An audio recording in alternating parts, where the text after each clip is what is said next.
कहानी की शुरुआत होती है एक वीरान से रेगिस्तान को दिखाते हुए, जहाँ पर एक छोटा बच्चा अकेला चल रहा था, जो कि खुद में ही काफी अजीब बात थी। पर इससे भी बड़ा झटका हमें तब लगता है जब उस बच्चे के हाथ में हम एक इंसान की उंगली को देखते हैं, जिसे वो बच्चा चबा रहा होता है और खाने की कोशिश कर रहा होता है। जिसके कुछ ही समय बाद हम विंदम नाम के एक आदमी को देखते हैं, जो कि पेशे से एक फोटोग्राफर होता है। और यहाँ पर विंदम सन एक्लिप्स की अच्छी फोटो लेने आया हुआ था। शाम तक विंदम फोटोज ले भी लेता है और वहाँ से जाने लगता है। जिस बीच उसे एक पेड़ की छांव में एक बच्चा दुखी होता हुआ रोता हुआ दिखता है, जिसके पास जाते ही वो विंदम से ये कहता है कि यहाँ पर वो खो गया है और मुझे मेरे माता पिता के पास जाना है। विंदम वहाँ खड़ा होकर सोचने लगता है कि किया क्या जाए, कि तब तक वो बच्चा सामने की तरफ इशारा करके उसी तरफ चलना शुरू कर देता है, ये बोलते हुए कि मेरे माता पिता वहाँ पर गए हैं। अब विंदम उसे अकेला नहीं छोड़ना चाहता था, इसलिए वो भी उसके पीछे जाने लगता है और उसे रुकने के लिए कहता है। अब यहाँ से वो बच्चा विंदम को उस जगह से काफी दूरी पर लेकर चला जाता है और तब तक लगभग शाम भी हो गई थी। विंदम को कुछ भी समझ में नहीं आता कि वो आ कहाँ गया था और उसे वापस जाना कैसे है। इतने में ही वो बच्चा उसको अजीब सी स्माइल देकर वहाँ से चला जाता है, जैसे कि वो यही चाहता था कि विंदम यहाँ पर आए और फंस जाए। और आगे होता भी ऐसा ही है। और रात में विंदम की हालत खराब होने लगती है और बाहर तेज चलती हुई ठंडी हवाएं उसकी जान ले रही थी। जिसके बाद फाइनली वो शेल्टर को ढूंढने का फैसला कर लेता है और सरप्राइजिंगली उसे वहाँ से नजदीक में ही एक घर भी दिखाई देता है।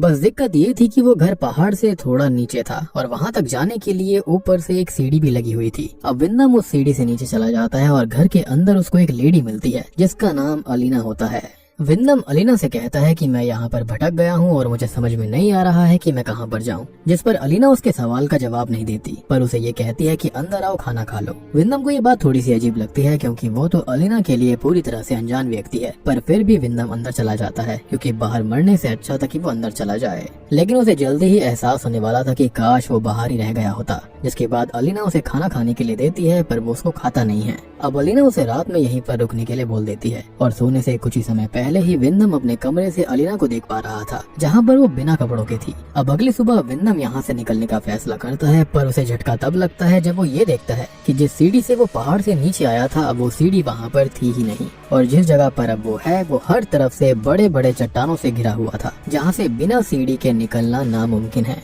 अब वो अलीना से जाकर ये पूछता है कि रात में यहाँ पर जो सीढ़ी थी वो कहाँ पर गई, जिस पर अलीना ये जवाब देती है कि उन लोगों ने काफी समय पहले ही सीढ़ी को यहाँ से हटा दिया होगा। अब विंदम उससे पूछता है कि कौन लोग, जिस पर अलीना फिर से कुछ जवाब नहीं देती और अपने काम में लग जाती है। बहुत ही अजीब लड़की थी ये। फिर आगे विंदम यहाँ से निकलने का फैसला करता है, जिसके लिए वो एक क्लाइंबिंग हैमर को लेकर चट्टान को चढ़ने की कोशिश कर रहा था, जिसके अंदर वो धीरे धीरे कामयाब भी होता है कि तभी ऊपर से कुछ बच्चों के हंसने की आवाजें उसको आती है और अचानक से ही ऊपर से एक बकरी का कटा हुआ सर नीचे आता है, जिसको देखते ही विंदम का पैर फिसल जाता है और वहाँ से सीधा नीचे गिरकर वो वहीं पर बेहोश हो गया था। अब जब रात में उसे होश आता है, तब वो देखता है कि उसका जो हथौड़ा था वो उसके पैर में ही लगा हुआ था, जिससे कि वो दर्द में आकर पागलों की तरह चीखने लगता है, चिल्लाने लगता है। जिसके बाद अलीना बाहर आकर उसकी हेल्प करती है और उसे घर में लेकर जाती है। विंदम वहाँ पर पूरी रात यही सोचता रहता है कि वो कौन है जो कि उसे यहीं पर कैद रखना चाहता है, और अलीना इसके जवाब में भी कुछ नहीं कहती।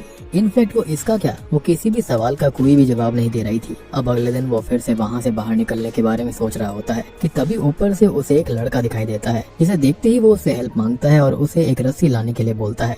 अब वो लड़का विंदम से ये कहता है कि तुम यहीं पर रुकना, मैं कुछ ही देर में वापस आऊंगा। अब आगे कुछ ही देर के बाद में वो लड़का अपने साथ एक रस्सी लेकर आता है, जिसे वो ऊपर पत्थर में बांधकर नीचे फेंक देता है और विंदम को उसे पकड़ने के लिए बोलता है। विंदम उस रस्सी को अपने शरीर में बांधता है और वो लड़का धीरे धीरे उसे ऊपर खींच रहा था। और सबसे बड़ी बात कि ये सारी चीजें अलीना के सामने हो रही थी, लेकिन उसे इससे कोई भी फर्क नहीं पड़ता। अब चट्टान के आधे रास्ते पर जैसे ही विंदम को ऐसा लगता है कि अब वो यहाँ से फाइनली आजाद हो जाएगा, कि तभी उसे कई सारे सच पता चलने लगते हैं। अचानक से ऊपर ढेरों बच्चे जमा हो जाते हैं, जो कि विंदम को देखकर हंसने लगते हैं और यहाँ तक कि उसके ऊपर पेशाब भी कर देते हैं। असल में इन्हीं बच्चों ने विंदम को यहाँ पर ट्रैप करके रखा हुआ था। आपको याद होगा कि शुरुआत में एक बच्चा उसको लेकर आया था इसी जगह पर, तो वो यहाँ पर जानबूझकर उसे लेकर आया था ताकि वो उसे ट्रैप कर पाए। अब वो ऐसी जगह पर लटका हुआ था जहाँ पर थोड़ी सी भी गलती उसकी जान ले सकती थी।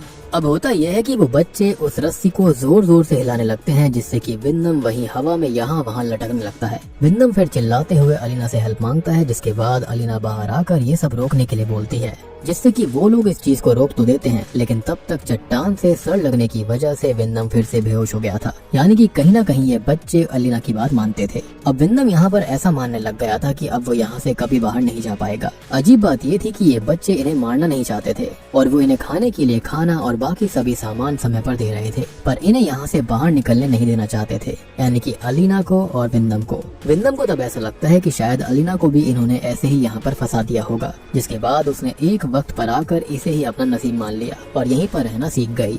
और यही रीजन था कि शायद से वो कुछ भी नहीं बोलती थी। अब अगले दिन विंदम वहाँ पर सब्जियां उगाने की कोशिश करता है ताकि उन्हें वहाँ पर खाने की कमी ना हो। तभी ऊपर एक लीपस नाम का लड़का आता है जो कि उन्हीं बच्चों के ग्रुप में से एक था, पर लीपस उनसे थोड़ा सा अलग होता है। वो विंदम से पूछता है कि आप यहाँ पर क्या कर रहे हैं, जिस पर वो उसे पौधों को उगाने के बारे में बताता है। लीपस फिर कहता है कि क्या आप मुझे भी सिखा सकते हैं कि ये सब कैसे करते हैं, मुझे भी पढ़ना बहुत अच्छा लगता है। जिस पर विंदम इस मौके को देखकर उसे अपना दोस्त बनाने की कोशिश करता है और उसे कहता है कि तुम जब चाहो मैं तुमको पढ़ा सकता हूँ। इसके बाद लीपस उसकी तरफ एक चॉकलेट फेंक कर वहाँ से चला जाता है और फिर वहीं पर मिट्टी में विंदम को एक रिंग और एक कार की चाबी मिलती है, जो कि इस बात का सबूत था कि यहाँ पर उससे पहले भी कई लोग आए होंगे या फिर उन्हें लाया गया होगा। खैर रात में विंदम शराब पीने लगता है और जब अलीना उसे और ज्यादा पीने से मना करती है तो वो उसको कहता है कि मैं कोई बच्चा नहीं हूँ, मेरा जो मन होगा मैं वही करूंगा। इसके कुछ ही देर के बाद में अलीना विंदम के सामने बिना कपड़ों के आ जाती है और विंदम खुद को रोक नहीं पाता और उसके साथ फिजिकल हो जाता है। अब अगले दिन विंदम देखता है कि उसके पौधे अचानक से टूट गए हैं, जिसे ठीक करने में अलीना उसकी हेल्प करती है।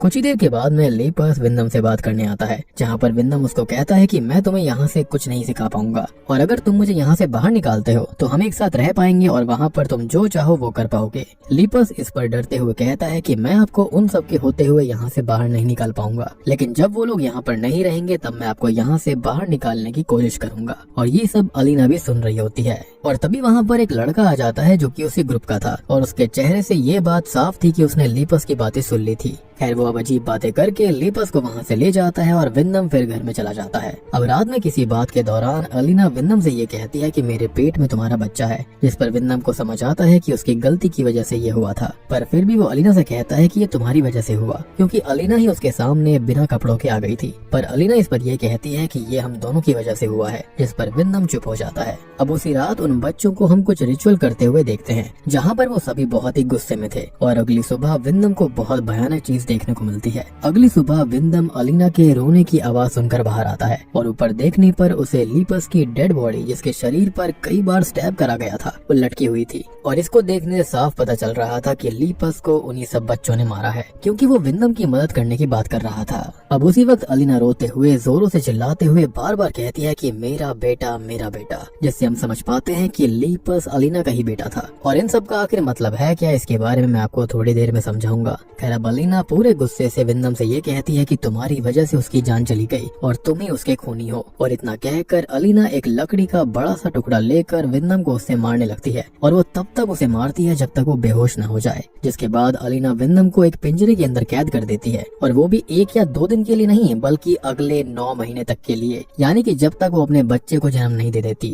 खैर अगले 9 महीने विंदम उसी पिंजरे में कैद रहता है, जहाँ पर उसकी हालत जानवरों जैसी हो गई थी। अलीना उसे बस जिंदा रखने के लिए खाना दिया करती, पर उससे ज्यादा उसे विंदम से कुछ लेना देना नहीं था। ऐसा लग रहा था कि जैसे उसका काम हो गया था। अब तभी इसी दौरान एक दिन विंदम ऊपर एक लड़की को देखता है, जो कि विंदम को वहाँ पर फंसा देख लेती है। विंदम चिल्लाकर उससे हेल्प लाने के लिए कहता है, जिस पर वो लड़की मदद लाने के लिए बोलती है। पर कुछ देर के बाद में विंदम नोटिस करता है कि उन लड़कों ने उस लड़की को भी पकड़ लिया है और वो विंदम के सामने ही उस लड़की को बुरी तरह से मार डालते हैं, जिसको देखकर विंदम बुरी तरह से टूट जाता है। खैर कुछ ही देर के बाद में अलीना उसे खाना देने आती है, जहाँ पर विंदम उसको बोलता है कि तुम ऐसा क्यों कर रही हो, या तो तुम मुझे यहाँ से आजाद करो या फिर मुझे मार दो। इस पर अलीना कोई जवाब नहीं देती। अब विंदम अलीना को ये कहता है कि तुम्हारे पेट में हमारा बच्चा है और मैं उसका पिता बनने के लिए तैयार हूँ, मुझे बस यहाँ से बाहर निकाल दो, हम एक खुशहाल परिवार की तरह साथ में रहेंगे। जिस पर अलीना ये कहती है कि तुम सिर्फ एक बीज हो जो कि कुछ ही समय के बाद गायब हो जाते हैं, और इतना कहकर वो वहाँ से चली जाती है। अब अगले दिन अलीना के पेट में बहुत जोरों से दर्द होने लगता है और उसके डिलीवरी का समय आ गया था,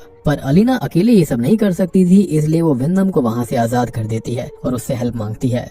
जिसके बाद अलीना को एक बेबी गर्ल होती है। पर यहाँ पर गौर करने वाली बात ये थी कि उस वक्त उस चट्टान पर वो सीढ़ी थी जिससे चढ़कर विंदम वहाँ से भाग सकता था, पर विंदम ऐसा नहीं करता और अपने बच्चे के लिए रुकने का फैसला करता है। वो चाहता था कि अब वो अपने परिवार के साथ यहीं पर रहेगा। जिसके बाद अलीना बहुत ही अजीब बात बोलती है कि मैं इस बच्ची को बहुत प्यार दूंगी और एक दिन ये भी माँ बनेगी और अपने लाइफ के पर्पस को पूरा करेगी। अब अलीना विंदम से सभी चीजों के लिए थैंक यू कहती है, लेकिन उसके अगले ही पल हम इस मूवी का बहुत ही शॉकिंग और दर्दनाक सीन देखते हैं कि ये जो बच्चे होते हैं वो विंदम का पीछे से गला काट देते हैं और उसकी वहीं मौत हो जाती है। पर इससे भी शॉकिंग चीज तो तब पता चलती है जब वहाँ पर ढेर सारे वैसे बच्चों को दिखाया जाता है जिनके मन में कोई भी दया की भावना नहीं थी, और वो विंदम को मारने के बाद अलीना से कहते हैं कि माँ आपने जो कहा था हमने वो कर दिया। यानी कि अलीना ही इन सभी बच्चों की माँ थी। यानी कि यहाँ पर खाली ये पहला मर्द नहीं था, बल्कि यहाँ पर पहले काफी सारे मर्द आए होंगे जिनके ये बहुत सारे बच्चे थे, और इसलिए अलीना ने ये कहा था कि तुम तो खाली बीज हो, यानी कि सीड हो, जिसके बाद तुम सब गायब हो जाते हो। यानी कि अलीना इन सभी मर्दों को खाली बच्चे पैदा करने के लिए इस्तेमाल करती थी, और ये बच्चे उनको फंसाने के लिए यहाँ पर लाया करते। खैर तभी हम कुछ समय के बाद अलीना को अपनी बेटी का ख्याल रखते हुए देख पाते हैं, जहाँ पर घर के बाहर अब तक विंदम की लाश पड़ी हुई सड़ रही थी। और बूम, इसी के साथ में ये मूवी यहीं पर खत्म हो जाती है। तो दोस्तों ये थी द सीडिंग फिल्म की कहानी। अब एंडिंग की बात करें तो ये इतना कंफ्यूजिंग नहीं है। ये सभी अलीना के ही बच्चे थे और अलीना ने ही ये सब करने के लिए उनसे कहा था। मेरे हिसाब से ऐसा इसलिए क्योंकि ये एक कैनिबल कम्युनिटी होगी जो कि लोगों के साथ नहीं रह सकती, इसलिए ये लोग डेजर्ट में रह रहे थे। और ऑब्वियस ही बात है ये फीमेल है तो इसको बच्चे पैदा करने के लिए किसी मर्द की जरूरत होती है। जब अपना काम निकल जाता है 9 महीने बाद ये उसको मार देते हैं, और ऑब्वियसली इनको खाना भी चाहिए और अपने वंश को खत्म भी ये होने नहीं देना चाहते, जिसके लिए ये विंदम जैसे लोगों को फंसाते हैं। तो दोस्तों ये थी सीडिंग फिल्म की कहानी। उम्मीद करता हूँ कि आपको थियोरीज और कॉन्सेप्ट अच्छा लगा होगा। बेसिकली ये कैनिबलिज्म के ऊपर है, लेकिन यहाँ पर एक अलग तरह का कॉन्सेप्ट इसके अंदर जोड़ा गया है। तो वीडियो पसंद आई हो तो लाइक कर देना, चैनल के ऊपर नए हैं तो सब्सक्राइब कर लीजिए। तो मैं आप सबको मिलता हूँ अगले वीडियो के साथ में।